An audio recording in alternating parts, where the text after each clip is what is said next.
Victoria has moved from Class 1A Division II to Division I, which means the two are in the same sub-state, leading some to believe that this might be a preview of the sub-state championship in 3 weeks. They're confident that they can get enough young players to perform to continue down the road to back-to-back titles. For more on the Lady Shockers NCAA journey, be sure to follow me on Twitter at hwilliams_12. We'll be tweeting pictures, live look-ins on press conferences, and a lot more. One season ago, the LS softball team qualified for the state tournament. But this year, the Lady Railers have been unable to get into a rhythm, mainly because Mother Nature has only allowed them to play 6 games this year. 2012 was a banner year for Kansas native Clint Boyer. He finished a career best second in the points and picked up 2 victories, including one right here at the Charlotte Motor Speedway. Heading into this week's sub-state basketball tournament, the Rawlins County boys had just 4 wins on the season, but one of them was against the Hoxie Indians. For the Dingles, pole vaulting is not just flying through the air vaulted by a pole. It's also a family tradition. NASCAR front tire changer John Royer has been on the winning crew of a lot of teams, but never at his home track, the Kansas Speedway. When the two teams playing in the championship game are a combined 44-2, you know you probably have the best 2 teams in the tournament. Tebow followed up that impressive freshman season with another regional championship as a sophomore, and the Railer team improved their finish at state to 5th place. But that coveted individual state championship still eluded him. The story of a man from Halstead and his Kansas connection to the first NASCAR race is so incredible and unlikely, and yet it etched Jim Roper's name in the NASCAR record books.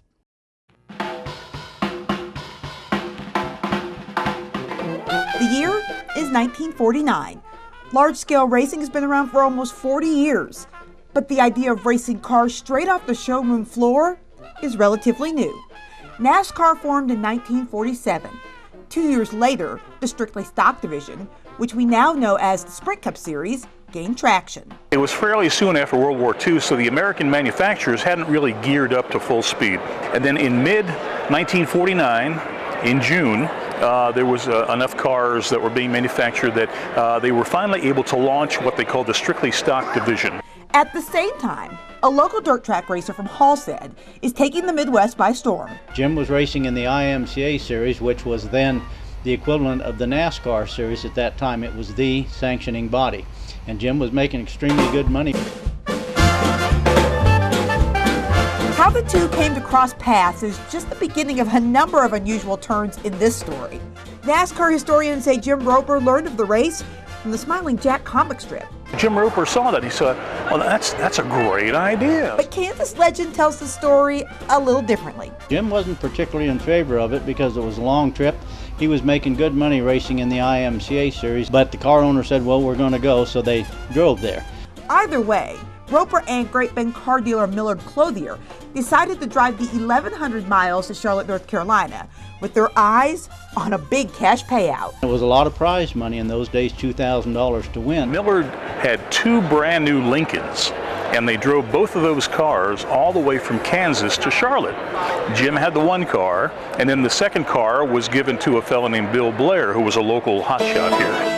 In front of a standing room only crowd, Bill Blair put on a show in that Kansas Lincoln, leading 144 laps. But his car overheated and put him out of the race. What happened next? Depends on who you ask. Jim's version was that he actually won the race, and he kept track by having a counter out of a slot machine, and every time he would go underneath the flagman, he would pop that button, and so he knew he won the 200-lap race. But NASCAR had Roper in second to a man named Glenn Dunaway. Until they found that the rear springs had been modified on Glenn Dunaway's car. The car had been running moonshine, actually. So NASCAR disqualified Mr. Dunaway, and Mr. Dunaway was not happy about that. Big Bill Fritz and Mr. Dunaway had a little fisticuffs, and Big Bill won the fight, pushed the car out of the hangar, and they pulled Jim Roper's car in. At the time, the victory didn't seem like much to Roper. Not many people had heard of NASCAR back then. Although he would keep racing until an accident forced him into retirement in 1955, he only ran one other NASCAR race. But that was just enough to earn his place in NASCAR history. He's one of those guys that has really etched his name in the record books by being the first, and you can never take that away from him. After Roper retired from racing, he worked as a flagman. He later moved to Texas and enjoyed horse racing. He died in 2000 at the age of 83. Heather Williams, KWCH 12 Eyewitness Sports. As if the name Kansas across the front of your jersey isn't enough pressure, for 3 members of the KU basketball team, the name on the back of their jersey is just as recognizable to Jayhawk Nation. Manning, Self, Roberts. All 3 names are synonymous with KU basketball. But these 3 are the next generation of Jayhawks. He's always kind of been coach, but at home he's more dad than a coach. He's always been my coach. He's always been dad to me, but he's someone who I can count on to go to for advice, and he'll always criticize me and help me out and help me learn the game of basketball better. You know, since I was young, he always kind of, he worked out with me and stuff like that. So I've always had kind of like a coaching and dad relationship with him, so it's really not that much different. While you might expect these 3 would have a lot of pressure on them, they say not the case. Having a famous name has just always been a part of who they were. Something I've always grown up with. I've lived in Lawrence since I was in about 4th grade, and I've always came back when I was even younger than that. So Lawrence is somewhere where my dad is known, but it's home to me. It's just something that I grew up with, having that name, so I'm used to it by now. You know, it's been really easy for Tyler and Evan to adjust. So, I mean, it's been a good situation for all of us, so I know we all enjoyed it. All 3 players are still relatively young, so they don't get a lot of playing time, but all agree that the best part of playing for the Jayhawks is getting to share something with their fathers. From the North Texas Regional, Heather Williams, KWCH 12 Eyewitness Sports. They're still swinging the same clubs, hitting the same ball, and a good score is still measured under par. But in Sand Greens golf, they're definitely not playing Augusta National. Most sand greens are not irrigated, so you're golfing on buffalo grass or whatever native grass is available. And when you get on a grass green, of course, everything's nice and plush. We don't really have sprinkler systems or anything like that. And, you know, the lack of rain and precipitation in this area as a whole really makes for some hard surfaces. And so, you know, you get some of those low liners, those screamers, and you can really watch that ball roll. Playing on this more natural terrain also presents its challenges. Going all natural means the fairways aren't always that fair. We play what's called winter rules, and what that means is as long as you're in the fairway, you can play the ball up. Using the head of your club, you can kind of prop that ball up nicely. That way, you know, you're not in a divot or you're not, you know, fighting some strange lie. And if all of this doesn't seem strange enough, the real difference in this game comes when you actually make the greens, or in this case, the sand. Usually you find the athlete who hit one furthest away. So they're laying on the green, but theirs is furthest out. And the others will measure to their ball from the cup to where they're sitting. That way you can rake and smooth out one line, and usually, you know, all 3 or 4 golfers will hit and putt from that same path. A twist that may seem a little different to those used to a more traditional style of golf. Yet to many of these kids, it's just the way golf is played. You have kids that are native to this area, and this is all they know. They've never experienced a grass green. Where we live, it's not much of a surprise. We're out in the middle of nowhere, so we don't get much for grass greens. The concept of sand greens golf dates back to the early 1900s, but now in Kansas, just 14 schools still play. Back when they started this, I think there were 80 schools that were sand greens and very few grass greens. Well, eventually the greens, people went to grass greens, and schools have been dropping out. But the game, you know, really is fairly similar, aside from when you actually get to the green.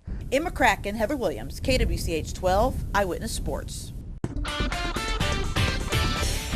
From Eyewitness Sports, this is your Catch It Kansas 2-minute drill. The Hays High baseball team lost a lot of key players from last year's state qualifying squad, but there is some experience on this team, including perhaps the most important part in 2012 WAC Player of the Year, Hayden Hutchinson. Hays grabbed a 2-1 lead thanks to a double by Hutchison, and then added to their lead in the 6th when Hutchison singled and then eventually scored on this pass ball. Hays wins 3-1. Now, here's something you don't see every day. From the Ellis-Larned game, the Railers catch the Indians batting out of order. So Brady Keith has to come in and take over the at-bat of Nick Warwick with 2 on, 2 out, and a 3-2 count. He would strike out. Ellis would win easily 9-2. So how did Hays and Ellis do in Game 2 of their doubleheader? You can get results from those games and the rest of Tuesday's action at your source for high school sports, KatchaKansas.com. The Mid-American Intercollegiate Athletic Association should really just start sending out emails when Fort Hays State University senior Maddie Hullum is not Pitcher of the Week. The Thomas More Prep graduate has won the award 3 of the 4 weeks it's been given out, and she's even once taken home Hitter of the Week honors as well. Today, she had another stellar outing for the number 17 ranked Lady Tigers against Panhandle State. Hullum had 14 strikeouts in the game, which was tied at 1 in the bottom of the 7th, and Fort Hays State got some late-game heroics from Christy Olson. Her single scored Amanda Voppel. Ball game. Fort Hays State wins 2-1. Former Claflin High School standout Jackie Stiles may soon be a head coach on the collegiate level. A report out of Springfield, Missouri says Stiles is one of 4 finalists for the head coaching job at Division II Drury College. The report in the News Leader also says that Stiles could be a candidate at her alma mater, Missouri State, which is also looking for a head coach. While playing for the Lady Bears, Stiles set a Division I women's scoring record. She also led them to a Final Four appearance in 2001. If you have a story idea you'd like to see here in the 2-Minute Drill, I want to hear from you. Here's how you can reach me.